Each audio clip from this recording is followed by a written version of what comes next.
Regarding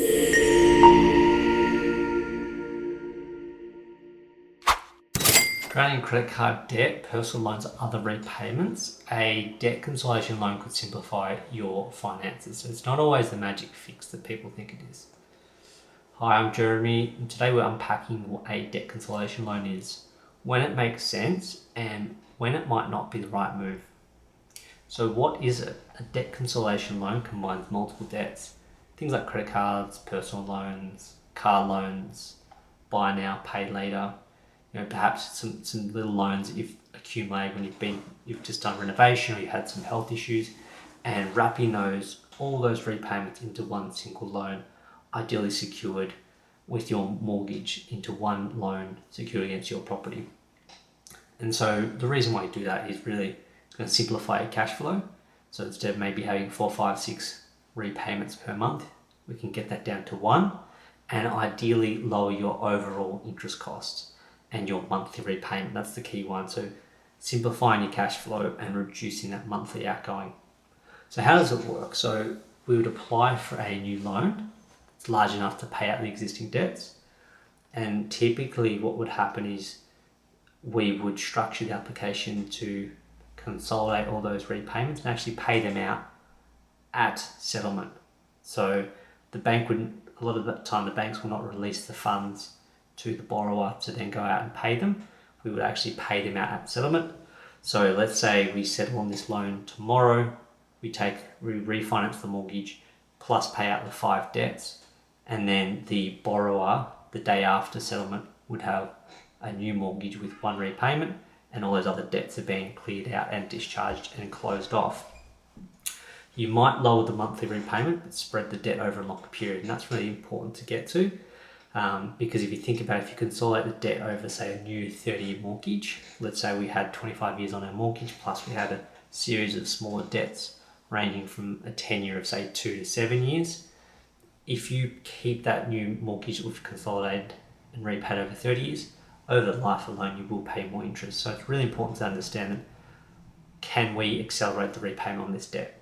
Can we make additional repayments? Can we split this loan into two? Perhaps have the existing mortgage that we've refinanced, keep that over the 25 years, and then consolidate the rest of that debt and pay it over, create a second loan if you'd like, and pay out over, say, a 5-year term to then get the interest that we're paying, making sure that that's not a higher interest paid over the life of the mortgage. So who's it suitable for? So people borrowing and juggling multiple high interest debts.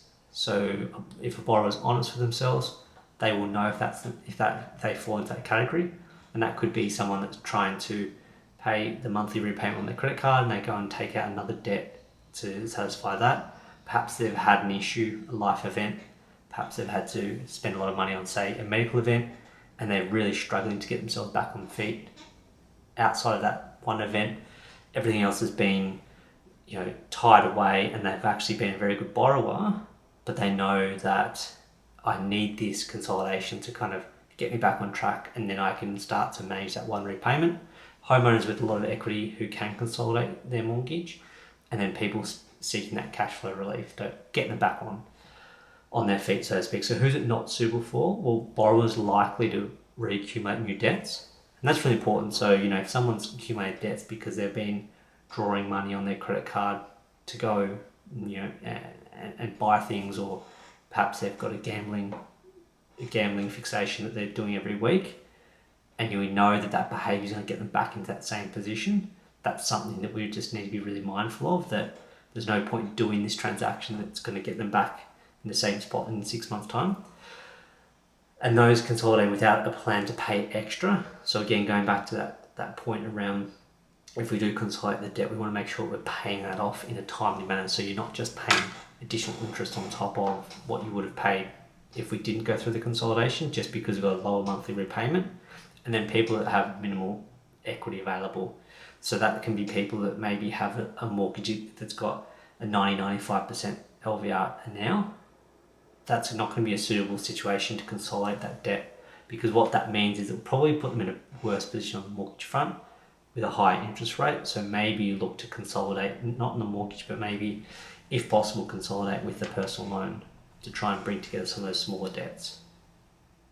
So an example to kind of illustrate what we're talking about. So for example, you've had 3 credit cards totaling $330,000, and you've got an interest rate of 18%, and a car loan at 9%. These could be rolled into a home loan, say at 6%, and that would reduce the monthly payments. But if you stretch that over 30 years, that total interest would be far higher. So again, we've got to be really mindful around what are we going to be paying once we consolidate and make those monthly repayments post-settlement. So if you're feeling overwhelmed with your repayments, or you just want to tidy up your finances, reach out to me, Jeremy, and I'll see if a debt consolidation is smart for you. Thanks for tuning in. Smarter finance decisions today can change your future tomorrow. I'm Jeremy, and I'll catch you on the next video. Thank you.